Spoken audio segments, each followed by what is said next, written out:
Hello everyone, स्वागत है एक बार फिर से आप सभी साथियों का शिक्षा संकल्प के इस ऑनलाइन यूट्यूब प्लेटफॉर्म पर। कैसे हैं आप सभी साथी? आशा करते हैं कि आप लोग बहुत ही अच्छे होंगे, स्वस्थ होंगे और मेहनत के साथ बीएड एंट्रेंस एग्जाम 2026 की तैयारी में लगे होंगे।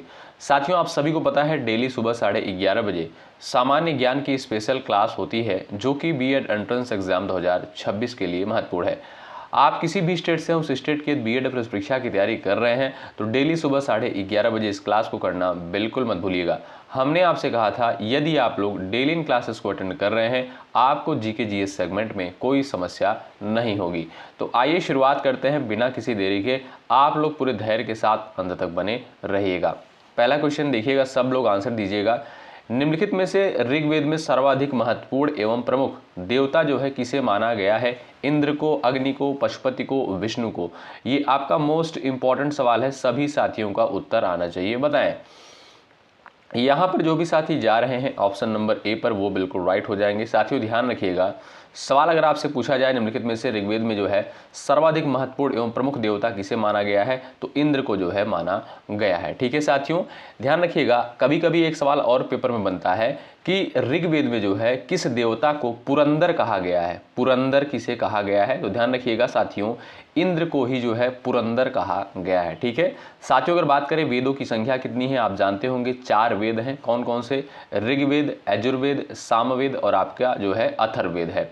एक प्रश्न और पेपर में पूछा गया था, सबसे प्राचीनतम वेद कौन सा है भाई? सबसे प्राचीनतम वेद जो है वो है साथियों आपका ऋग्वेद। ठीक है, और संगीत का आदि ग्रंथ किस वेद को कहा जाता है? ध्यान रखिएगा, संगीत का आदि ग्रंथ जो है सामवेद को कहा जाता है। ये 2-3 पॉइंट है, इनको ध्यान रखिएगा, यहीं से जो है सवाल बनता है। ठीक है, तो यहां पर जो भी साथी जा रहे हैं इंद्र पर वो बिल्कुल राइट हो जाएंगे। ठीक है भाई, आगे बढ़ते हैं। अगला सवाल देखिए, सवाल नंबर दूसरा है, भारत में जो है पहली बार नियमित एवं व्यवस्थित जनगणना की शुरुआत किस वर्ष से की गई थी? क्वेश्चन नंबर सेकंड का यहां पर उत्तर दीजिएगा। सभी साथियों का आंसर आना चाहिए, सभी लोग आंसर देने का प्रयास करें। चलिए, तो भाई जो भी साथी यहां पर गए हैं 1881 पर वो बिल्कुल राइट हो जाएंगे। ऑप्शन नंबर सी बिल्कुल यहां पर करेक्ट हो जाएगा। साथियों, अगर आपसे पूछा जाए कि भारत में जो है पहली बार जनगणना कब हुई थी तब आप कहिएगा 1872 में जो है भारत में पहली बार जनगणना हुई थी।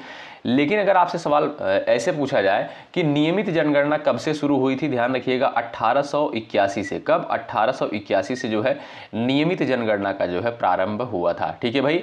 अच्छा साथियों, ये जनगणना जो है किसके अंतर्गत आता है, किस मंत्रालय के अंतर्गत आता है? ध्यान रखिए, ये आपका जो है गृह मंत्रालय के अंतर्गत आता है। ठीक है। अच्छा साथियों, भारत में जो है जनगणना का जनक किसे कहा जाता है? ध्यान रखिएगा, लॉर्ड मेयो को।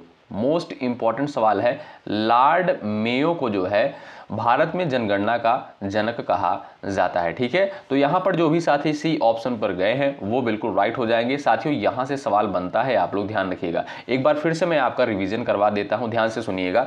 अगर आपसे सवाल पूछे कि भारत में पहली बार जनगणना कब हुई थी तब आप कहिएगा 1872 में हुई थी। नियमित जनगणना कब हुई थी? 1881 में हुई थी। ठीक है, और सवाल अगर बने इस तरीके से कि भारत में जनगणना का जनक किसे कहा जाता है तो लॉर्ड मेयो को। लॉर्ड मेयो को जो है जनगणना का कहा जाता है जनक भारत में। ठीक है, और ये जो है किसके अंतर्गत आता है? जनगणना किस मंत्रालय के अंतर्गत आता है? ध्यान रखिएगा, गृह मंत्रालय के अंतर्गत आता है। ठीक है भाई, तो चलिए आगे बढ़ते हैं। ऑप्शन नंबर सी इस क्वेश्चन का बिल्कुल राइट आंसर हो जाएगा। अगला सवाल ये रहा स्क्रीन पर, नेताजी सुभाष चंद्र बोस द्वारा जो है आजाद हिंद फौज की स्थापना निम्नलिखित में से किस स्थान पर की गई थी? क्वेश्चन नंबर तीसरे का यहां पर उत्तर दीजिएगा, सभी साथियों का आंसर आना चाहिए। बताएं। चलिए भाई, यहां पर जो भी साथी जा रहे हैं सिंगापुर पर वो बिल्कुल राइट हो जाएंगे। साथियों ध्यान रखिएगा, 1943 में, कब? 1943 में जो है सुभाष चंद्र बोस ने सिंगापुर में आजाद हिंद फौज का जो है पुनर्गठन किया था। ठीक है, और साथियों इनके द्वारा जो है एक नारा दिया गया था, तुम मुझे खून दो मैं तुम्हें आजादी दूंगा। और इनके द्वारा एक नारा दिया गया था, जय हिंद। ठीक है, जय हिंद। ये सभी स्लोगन जो है, ये सभी नारे जो है इंपॉर्टेंट हैं। ठीक है, तुम मुझे खून दो मैं तुम्हें आज़ादी दूंगा, सुभाष चंद्र बोस जी ने कहा है। जय हिंद, ये भी जो है सुभाष चंद्र बोस जी के द्वारा कहा गया है। ठीक है, तो यहां पर आप देखेंगे बी ऑप्शन बिल्कुल राइट आंसर हो जाएगा। जो भी साथी बी ऑप्शन पर गए हैं वो बिल्कुल करेक्ट हो जाएंगे। सवाल नंबर चौथा देखिएगा, काली मिट्टी यानी इसे साथियों रेगुर मृदा भी कहा जाता है, निम्नलिखित में से किस फसल की खेती के लिए सर्वाधिक उपयुक्त मानी जाती है? क्वेश्चन नंबर चौथे का उत्तर दीजिएगा यहाँ पर। चलिए भाई, आप सभी साथियों को पता होगा शिक्षा संकल्प के इस ऑनलाइन यूट्यूब प्लेटफॉर्म के माध्यम से बिल्कुल फ्री में आपको कंटेंट प्रोवाइड किया जा रहा है। आप लोग जो है इन क्लासेस को अटेंड जरूर करिएगा। क्वेश्चन नंबर 4 का राइट आंसर बताएं आप लोग भाई। जो भी साथी जा रहे हैं कपास पर वो बिल्कुल राइट हो जाएंगे। साथियों, कपास की खेती के लिए जो सबसे बेहतरीन मिट्टी मानी जाती है वो है आपकी काली मिट्टी, ठीक है। और इसे साथियों रेगुर मृदा भी कहा जाता है। ये सवाल पेपर में बन चुका है कि रेगुर मृदा के नाम से किस मिट्टी को जानते हैं। ध्यान रखिएगा, काली मिट्टी को जो है रेगुर मृदा के नाम से भी जाना जाता है और ये जो है आपका कपास की खेती के लिए बेहतरीन मिट्टी मानी गई है। ऑप्शन नंबर बी आपका बिल्कुल करेक्ट आंसर है। क्वेश्चन नंबर 5वां देखिएगा। भारतीय संविधान के अनुसार राज्यपाल की नियुक्ति करने का अधिकार जो है किसके पास निहित होता है? क्वेश्चन नंबर 5 का उत्तर करिएगा। मोस्ट इंपॉर्टेंट सवाल है। प्रधानमंत्री, राष्ट्रपति, मुख्यमंत्री, संसद? क्वेश्चन नंबर 5 का उत्तर यहां पर दीजिएगा आप लोग। सभी दोस्तों का आंसर आना चाहिए, बताएं। चलिए भाई, तो जो भी साथी यहां पर जा रहे हैं प्रधानमंत्री पर वो भाई बिल्कुल गलत हो जाएंगे। ऑप्शन नंबर बी वाले साथी यहां पर बिल्कुल राइट है, राष्ट्रपति, ठीक है साथियों। ध्यान रखिएगा, सवाल अगर आपसे पूछे कि भारतीय संविधान के अनुसार राज्यपाल की नियुक्ति करने का अधिकार किसके पास होता है तो राष्ट्रपति के पास होता है, ठीक है साथियों। यानी राज्यपाल की नियुक्ति जो है राष्ट्रपति के द्वारा की जाती है। इसका उल्लेख अनुच्छेद 55 में किया गया है, ठीक है। इसका उल्लेख जो है अनुच्छेद 55 में किया गया है कि राज्यपाल की नियुक्ति राष्ट्रपति करता है, ठीक है भाई। और राज्यपाल का कार्यकाल साथियों 5 वर्ष का होता है, ये भी आप लोग ध्यान रखिएगा। अच्छा, ये कार्यकाल जो है ये आपका किस अनुच्छेद में वर्णित है? ये आपका अनुच्छेद 156 में जो है निहित है, ठीक है।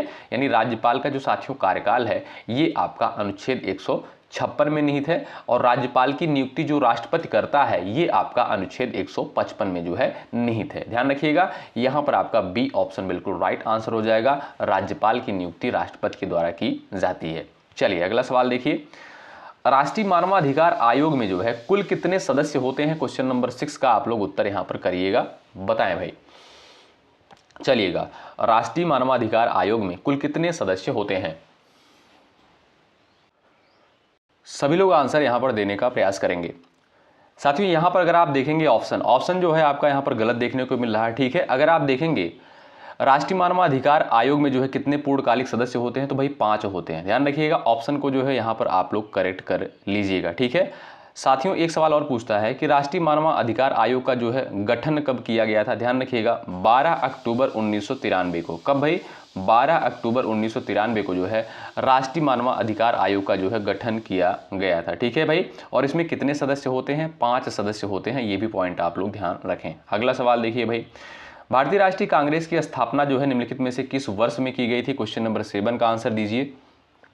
चलिए भाई, भारतीय राष्ट्रीय कांग्रेस की स्थापना जो है किस वर्ष करी गई थी? तो यहां पर जो भी साथी जा रहे हैं ए ऑप्शन पर 1885 पर वो बिल्कुल राइट हो जाएंगे। साथियों ध्यान रखिएगा, 28 दिसंबर, कब? 28 दिसंबर 1885 को जो है भारतीय राष्ट्रीय कांग्रेस की स्थापना ए.ओ. ह्यूम के द्वारा करी गई थी। किसके द्वारा? ए.ओ. ह्यूम के द्वारा करी गई थी। यहां पर जो आपका ए ऑप्शन दिया है ये आपका बिल्कुल सटीक और सही उत्तर हो जाएगा। एग्जाम में जो है सवाल यहां से बन चुका है, ध्यान रखें। ए ऑप्शन आपका बिल्कुल राइट आंसर हो जाएगा। अगर आपसे सवाल पूछे कि भारतीय राष्ट्रीय कांग्रेस का प्रथम अधिवेशन जो है कहां पर हुआ था, पहला अधिवेशन कहां पर हुआ था? ये साथियों मुंबई में जो है पहला अधिवेशन हुआ था और इसकी अध्यक्षता किसके द्वारा करी गई थी? डब्ल्यू.सी. बनर्जी के द्वारा जो है इसकी अध्यक्षता करी गई थी, ठीक है भाई। ध्यान रखें, यहां पर आप देखेंगे जो ए विकल्प दिया है बिल्कुल राइट आंसर हो जाएगा 1885। अगला सवाल, विश्व की जो है सबसे लंबी नदी निम्नलिखित में से जो है कौन सी मानी जाती है? क्वेश्चन नंबर 8 का आप लोग आंसर बताइएगा। चलिए भाई, और ये कहां पर यानी किस महाद्वीप में जो है प्रवाहित होती है ये भी आप लोग बता सकते हो। यहां पर आप देखेंगे साथियों जो नील नदी है ये विश्व की सबसे लंबी नदी मानी जाती है। इसकी लंबाई लगभग अगर आप देखेंगे तो 6650 किलोमीटर जो है इसकी लगभग लंबाई है। और ये कहां पर प्रवाहित होती है? ये आपका अफ्रीका में प्रवाहित होती है। कहां पर साथियों? अफ्रीका में प्रवाहित होती है। आपका यहां पर बी ऑप्शन बिल्कुल राइट आंसर हो जाएगा। ये जो है विश्व की सबसे लंबी नदी है, ठीक है भाई।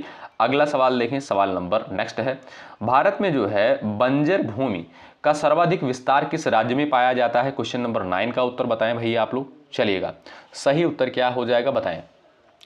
भारत में जो है बंजर भूमि का सर्वाधिक विस्तार किस राज्य में पाया जाता है? गुजरात है, आंध्र प्रदेश है, मध्य प्रदेश है और आपका दिया है राजस्थान। यहाँ पर आपका सही उत्तर क्या हो जाएगा भाई बताएं। तो आप देखेंगे जो आपका यहाँ पर डी ऑप्शन है बिल्कुल राइट आंसर हो जाएगा। साथियों राजस्थान में जो है सबसे अधिक बंजर भूमि पाई जाती है। और आपको ये भी पता होना चाहिए, अगर आपसे पूछा जाए कि भारत का ऐसा कौन सा राज्य है जिसका क्षेत्रफल सबसे अधिक है, तो वो है साथियों आपका राजस्थान। कौन सा राज्य है? राजस्थान। ठीक है, और सबसे अधिक जो है बंजर भूमि यानी ऊषर भूमि जो है आपका राजस्थान में पाई जाती है। यहाँ पर डी ऑप्शन बिल्कुल राइट आंसर हो जाएगा।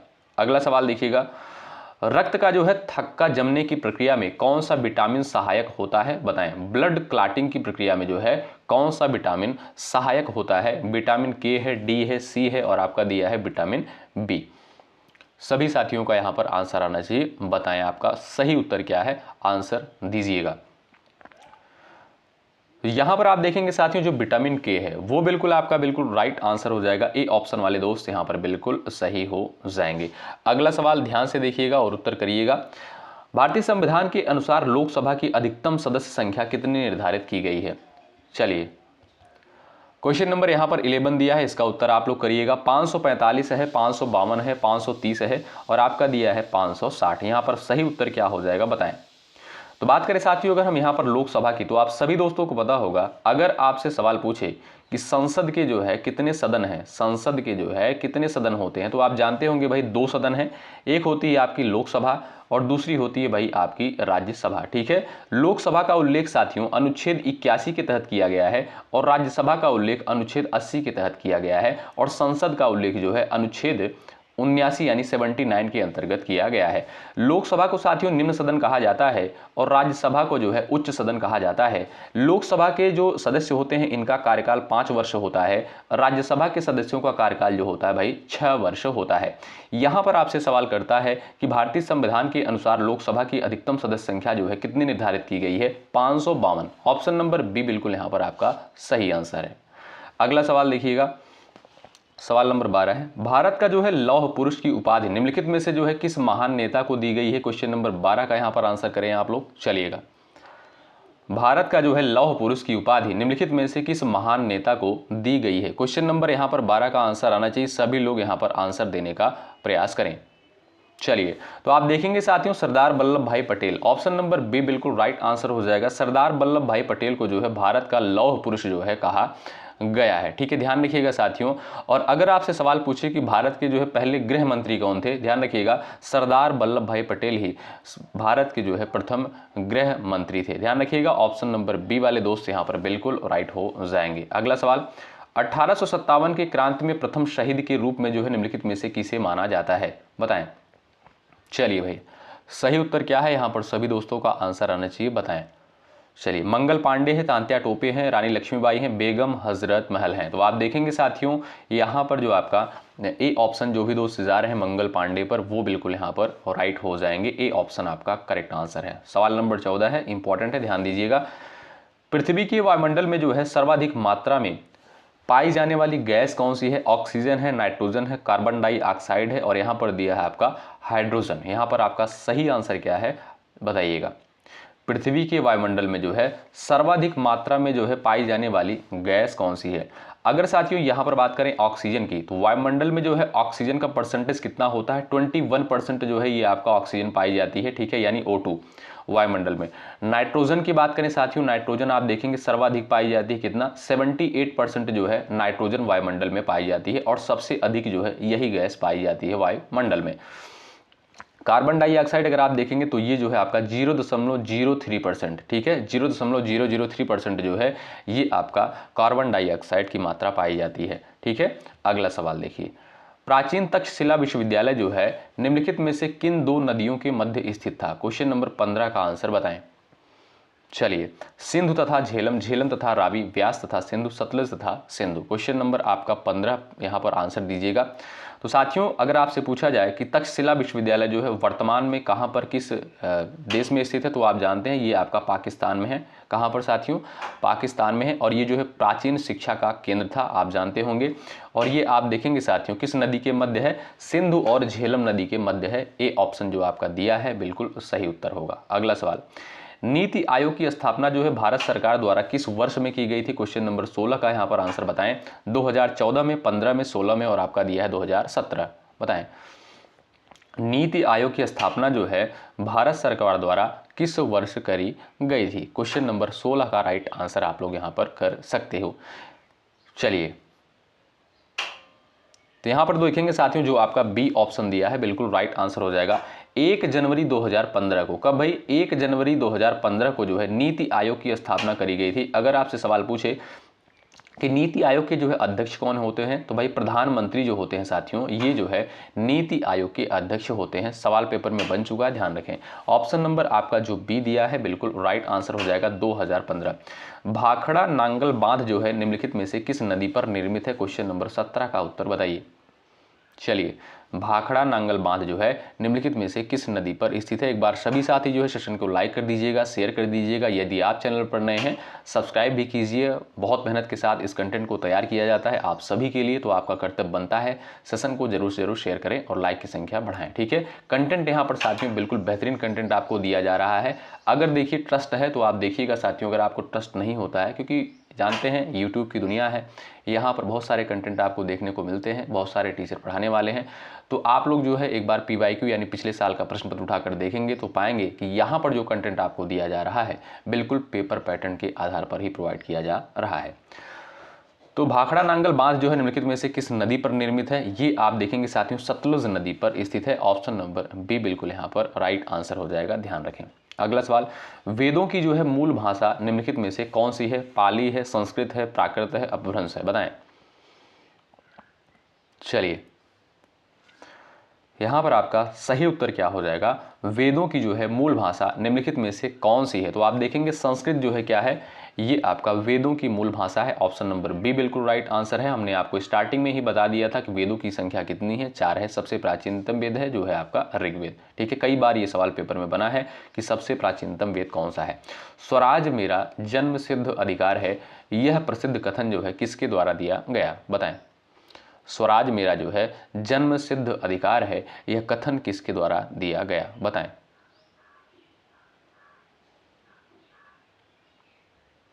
चलिए भाई, आप देखेंगे साथियों यहां पर बाल Gangadhar Tilak, option number B बिल्कुल करेक्ट आंसर है। स्वराज मेरा जन्मसिद्ध अधिकार है, यह कथन जो है बाल गंगाधर तिलक के द्वारा दिया गया। ठीक है, और इनके द्वारा साथियों एक समाचार पत्र भी प्रकाशित किया गया था, उसका नाम था भाई केसरी। ठीक है, ये भी ध्यान रखिएगा।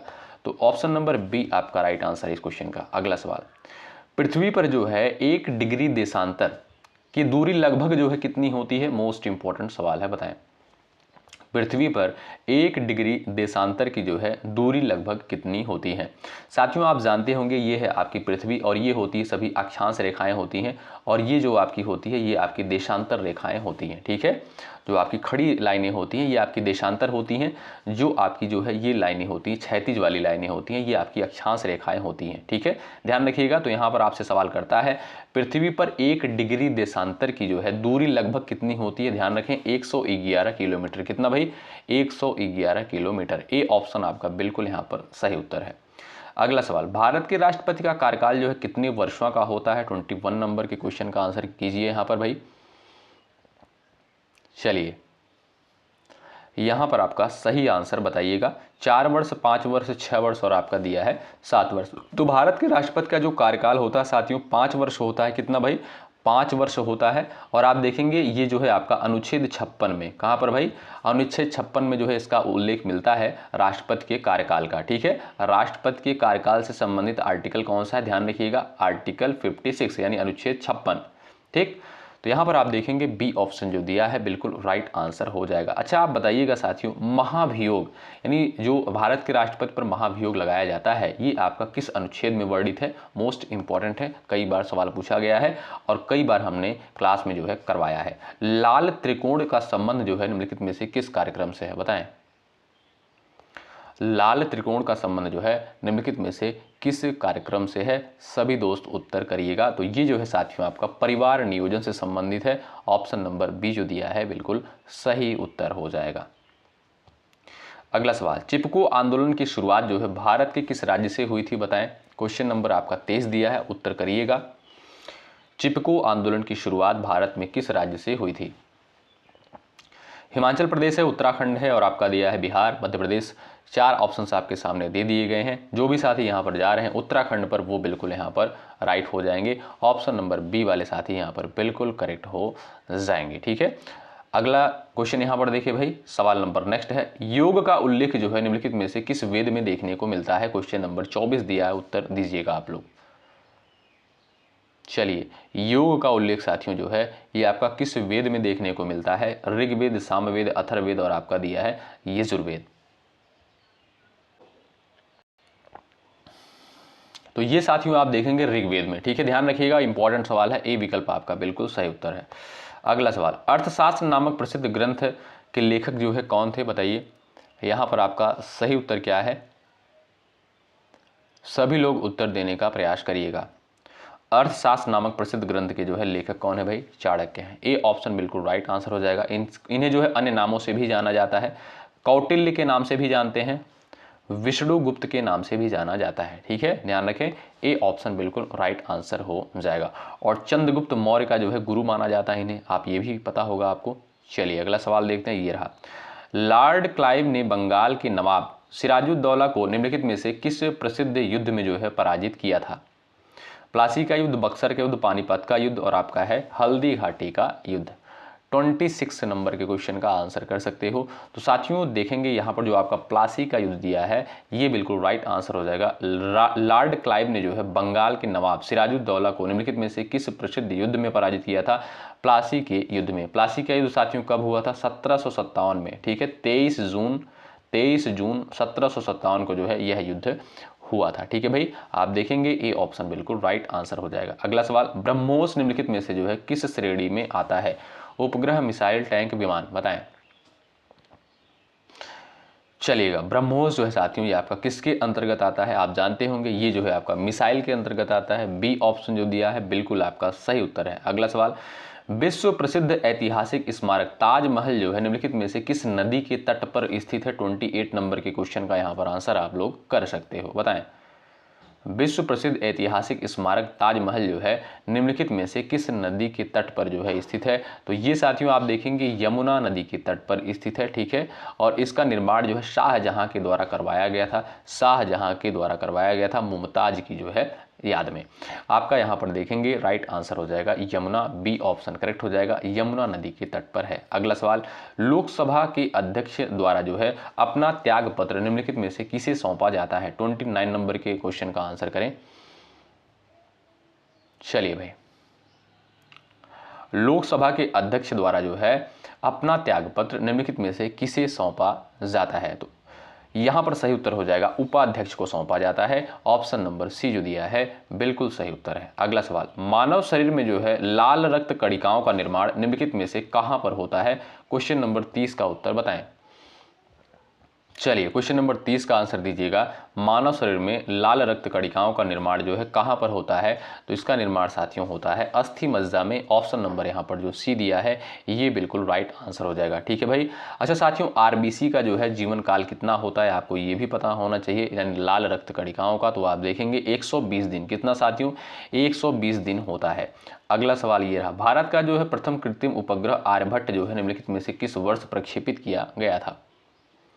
बताइए, भारत का जो है प्रथम कृत्रिम उपग्रह आर्यभट्ट निम्नलिखित में से जो है किस वर्ष प्रक्षेपित किया गया था? ध्यान रखिएगा, 19 अप्रैल 1975 को। कब साथियों? 19 अप्रैल 1975 को। तो आप देखेंगे यहाँ पर जो बी विकल्प दिया है ये आपका बिल्कुल सही उत्तर हो जाएगा। अगला सवाल, यूनेस्को का मुख्यालय जो है निम्नलिखित में से किस नगर में स्थित है? मोस्ट इंपॉर्टेंट सवाल, बताएं। चलिए, सही उत्तर क्या हो जाएगा आप लोग आंसर कर सकते हो। यहाँ पर सभी दोस्तों का आंसर आना चाहिए और इसकी स्थापना कब करी गई थी ये भी आप आंसर कर सकते हो। तो साथियों, यूनेस्को की बात करें तो इसका मुख्यालय कहाँ पर स्थित है? सबसे पहले बात कर लेते हैं इसकी स्थापना। इसकी स्थापना साथियों 1945 में हुई थी और इसका मुख्यालय आप देखेंगे साथियों पेरिस में स्थित है। कहाँ पर दोस्तों? पेरिस में। तो बी ऑप्शन वाले दोस्त यहाँ पर बिल्कुल राइट हो जाएंगे। अगला सवाल, नमक सत्याग्रह का आयोजन जो है निम्नलिखित में से किस वर्ष किया गया था? 33 का उत्तर बताएं। नमक सत्याग्रह के बारे में आपसे सवाल करता है, बताइएगा। 1928 में, 30 में, 32 में, 35 में नमक सत्याग्रह का आयोजन जो है निम्नलिखित में से किस वर्ष किया गया था? तो 1930 आपका जो बी ऑप्शन दिया है ये बिल्कुल आपका सही उत्तर है। भारतीय संविधान में मौलिक कर्तव्यों को जो है निम्नलिखित में से किस संशोधन के द्वारा जोड़ा गया था? 34 का उत्तर बताएं। चलिए, भारतीय संविधान में मौलिक कर्तव्यों को निम्नलिखित में से किस संशोधन के द्वारा जो है जोड़ा गया था? तो आप लोग आंसर यहाँ पर कर सकते हो। तो ध्यान रखिएगा दोस्तों, यहाँ पर जो आपका राइट आंसर हो जाएगा वो है आपका 42वां संविधान संशोधन 1976। कौन सा भाई? 42वां संविधान संशोधन 1976 के द्वारा जो है मौलिक कर्तव्यों को जोड़ा गया था। वर्तमान समय में आप देखेंगे साथियों 11 मौलिक कर्तव्य निहित हैं भारतीय संविधान में। तो आप देखेंगे ए ऑप्शन यहाँ पर बिल्कुल आपका राइट आंसर हो जाएगा। अगला सवाल ये रहा, हरित क्रांति का संबंध जो है मुख्यतः निम्नलिखित में से किस कृषि उत्पादन से है? दूध, गेहूं, चावल, मछली। चलिए, सही उत्तर बताएं आप लोग। हरित क्रांति का संबंध जो है मुख्यतः निम्नलिखित में से किस कृषि उत्पादन से है? तो वो है साथियों आपका गेहूं। ऑप्शन नंबर बी बिल्कुल यहाँ पर राइट आंसर हो जाएगा। अगला सवाल, सूर्य के सर्वाधिक निकट स्थित ग्रह जो है निम्नलिखित में से कौन सा है? बताएं। 36 का उत्तर दीजिएगा। चलिए भाई, फटाफट आप लोग आंसर दीजिएगा। साथियों, सौर मंडल में कुल कितने ग्रह हैं? 8 ग्रह हैं। कौन कौन से? बुध, शुक्र, पृथ्वी, मंगल, बृहस्पति, शनि, अरुण, वरुण। ठीक है, 8 ग्रह हैं।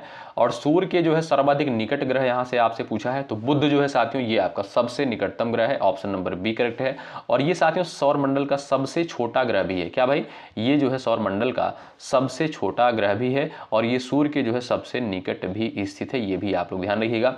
पृथ्वी को साथियों नीला ग्रह कहा जाता है। ठीक है, शुक्र को आप जानते होंगे इसे चमकीला ग्रह भी कहते हैं, भोर का तारा भी कहते हैं, सांझ का तारा भी इसे कहा जाता है, पृथ्वी की बहन भी इसे कहा जाता है। और मंगल को आप जानते होंगे इसे जो है लाल ग्रह कहा जाता है। ठीक है, इन सारे पॉइंट्स को आप लोग ध्यानपूर्वक सुनते हुए चलिएगा। इंपॉर्टेंट पॉइंट ये पेपर में जो है आपका बनता है। ठीक है, तो भाई एक बार सभी लोग सेशन को लाइक कर दें। ठीक है, इससे क्या होगा, हमारा भी मनोबल बढ़ता है, आपके लिए बेहतर कंटेंट लाने का प्रयास करते हैं। इसमें देखिए साथियों कोई चार्ज आपका नहीं लगता है, हमारा भी मनोबल बढ़ता है। ठीक है, तो आप लोग जरूर सेशन को लाइक करें यदि आपको बेहतर लग रही है, नहीं तो आप लोग डिसलाइक भी कर सकते हैं, स्वतंत्र हैं। 37 का उत्तर दीजिए। संस्कृत काव्य मेघदूत के रचयिता जो है निम्नलिखित में से कौन है? 37 का उत्तर बताएं। तो यहां पर आपका सही उत्तर हो जाएगा कालिदास। ऑप्शन नंबर ए बिल्कुल राइट आंसर हो जाएगा। मेघदूत हो गया साथियों, अभिज्ञान शकुंतलम हो गया, विक्रमोर्वशीयम हो गया, ये सभी रचनाएं जो है कवि कालिदास जी की हैं। ए विकल्प आपका सही उत्तर है। अगला सवाल, सुंदरबन क्षेत्र जो है निम्नलिखित में से किस भारतीय राज्य में पाया जाता है? 38 का उत्तर बताएं। उड़ीसा, पश्चिम बंगाल, असम, बिहार। चलिए, सुंदरबन डेल्टा का निर्माण साथियों किन नदियों से होता है? आपको पता होगा, ये आपका गंगा और ब्रह्मपुत्र। किस नदी से? गंगा और ब्रह्मपुत्र। ठीक है, और साथियों यहां पर जो है मैंग्रोव वन भी पाया जाता है। कौन सा? मैंग्रोव वन पाया जाता है। यहां पर ध्यान रखिएगा, ये सवाल पेपर में पूछता है। ठीक है, कि मैंग्रोव वन कहां पर पाया जाता है? मैंग्रोव वन जो है कहां पर पाया जाता है? तो ये आपका सुंदरबन डेल्टा में जो है मैंग्रोव वन पाया जाता है। कहां पर है साथियों? पश्चिम बंगाल में। बी ऑप्शन आपका बिल्कुल राइट आंसर है। और इस डेल्टा का निर्माण साथियों किस नदी से होता है? गंगा ब्रह्मपुत्र। ठीक है, अगला सवाल, संविधान सभा के अध्यक्ष के रूप में जो है निम्नलिखित में से किसने कार्य किया था?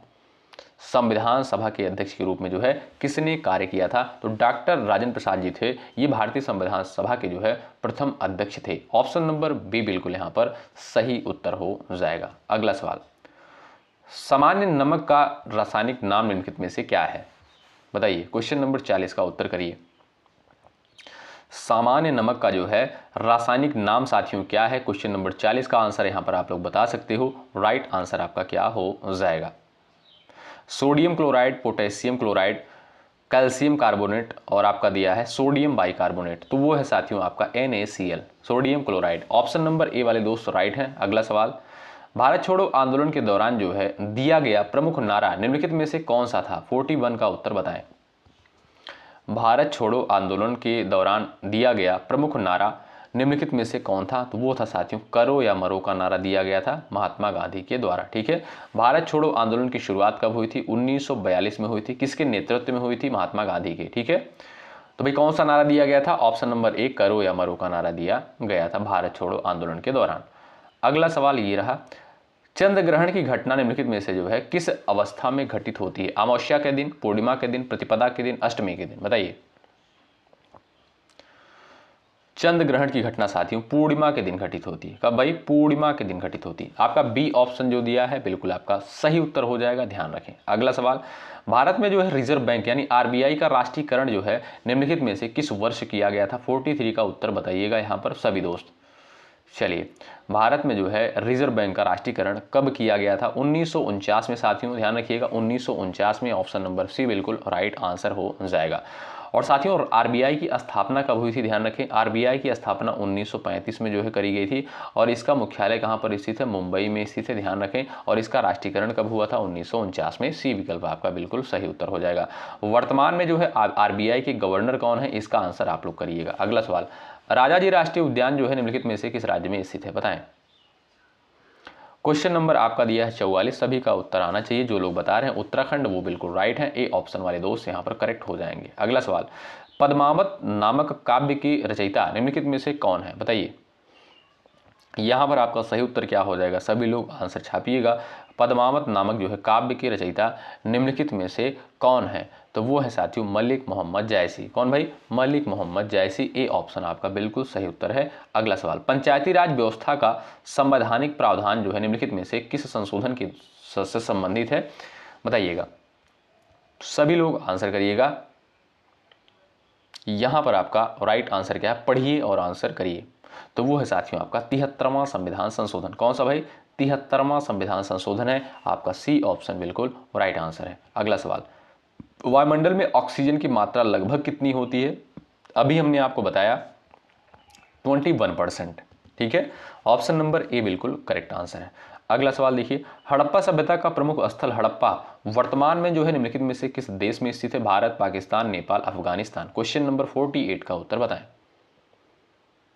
चलिए भाई, यहां पर आपका सही उत्तर क्या हो जाएगा भाई? वो हो जाएगा पाकिस्तान। ठीक है भाई, तो साथियों यहां पर आपका बी ऑप्शन बिल्कुल राइट आंसर है। अगला सवाल, विश्व पर्यावरण दिवस प्रतिवर्ष जो है निम्नलिखित में से किस तिथि को मनाया जाता है? ये क्वेश्चन तो आपको रटा होगा, लेकिन साथियों ये सवाल जो है कई बार पेपर में पूछा गया है। ठीक है, आपको रटा है, आपको आ रहा है, इसका मतलब ये नहीं पेपर में नहीं आएगा। साथियों कई बार ये सवाल पूछा गया है। ठीक है, तो विश्व पर्यावरण दिवस जो है 5 जून को प्रत्येक वर्ष मनाते हैं, ध्यान रखें। आपका ए ऑप्शन जो है बिल्कुल सही उत्तर हो जाएगा। ये आपका लास्ट सवाल है, इसका आंसर आप करेंगे। आप जानते हैं कि लास्ट क्वेश्चन का आंसर आप लोगों को देना होता है। मिड डे मील योजना की शुरुआत जो है भारत में निम्नलिखित में से किस वर्ष की गई थी? क्वेश्चन नंबर 50 का आप लोग यहाँ पर आंसर दीजिएगा और सभी साथियों का आंसर आना चाहिए। ये क्लास भाई आपको कैसी लगती है आप लोग जरूर बताएं। सुबह 11:30 बजे डेली बेसिस पर ये क्लास आपको प्रोवाइड की जाती है, तो इस क्लास को आप लोग जरूर अटेंड करें यदि आपको जीके जीएस सेगमेंट में बेहतर स्कोर करना है। ठीक है, मैं आपसे साथियों प्रॉमिस करता हूं यदि आप लोग इन सारी क्लासेस को अटेंड कर रहे हैं आपका स्कोर जो है बेहतरीन होगा। एग्जाम आते आते जो है आपका स्कोर जो है बहुत बूस्टअप हो जाएगा। ठीक है, और आप जानते हैं यूपी बीएड का जो है फॉर्म आ चुका है, बिहार का जो है अभी आने वाला है। ठीक है, तो ऐसे भाई हर राज्य का जो है फॉर्म आ जाएगा। आप लोग मेहनत के साथ तैयारी में लगे रहें और जहां भी आपको जीके जीएस पूछा जाता है, आप यूपी से हैं, बिहार से हैं, अन्य राज्य से हैं, तो ये क्लास आपके लिए मोस्ट इंपॉर्टेंट होगी। यहाँ पर सिलेबस को देखकर ही सारी चीज़ों को तैयार किया जाता है। ठीक है, यदि आप टेलीग्राम चैनल से अभी तक नहीं जुड़े हैं जुड़ जाइएगा। डिस्क्रिप्शन बॉक्स में आपको लिंक देखने को मिल जाएगा। अगर आपका कोई डाउट होता है 9415768259 पर हमें व्हाट्सअप कर सकते हैं, आपको ज़रूर जो है रिप्लाई किया जाएगा। चलिए मिलते हैं आपसे अगली क्लास में। शुक्रिया, जय हिंद, जय भारत।